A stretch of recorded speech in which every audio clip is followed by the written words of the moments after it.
अंगने लगाए हम तुलसी त तुलसी बड़ी लहरई त तुलसी बड़ी लहरई हो। अंगने लगाए हम तुलसी त तुलसी बड़ी लहरई त तुलसी बड़ी लहरई हो।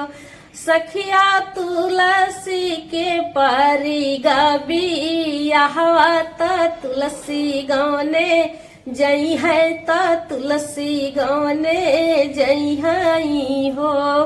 गोती न मंगल गावै त माणौ छावावै त माणौ छावावई हो।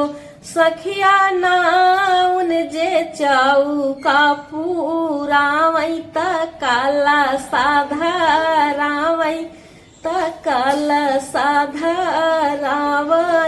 हो। गंगा से जल भरी लाओ त तुलसी नहावाओ त तुलसी नहावाओ हो।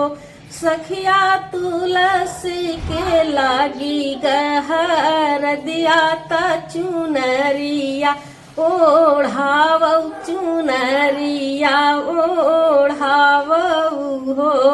सोलहो सिंगार सब लावौ त ढूढ़िया बन्हावौ त ढूढ़िया बन्हावौ हो। सखिया उरद चाउर को छवा भरावौ त धूप दीप जलावौ त धूप दीप जलावौ हो। लाए बारात शालिग्राम त संगे सब देवता संगे सब देवा न हो। सखिया तुलसी जे बनी दुलहिनिया त चलली गावनवा त चलली गावनवा न हो। करबई हम तुलसी के बिदैया तया शीस खूब मंगबै आशीष खूब मंगबै न हो। सखिया घरवा में आई खूब खुशिया त यही बाती हम रहबै यही बाती हम रहबै हो।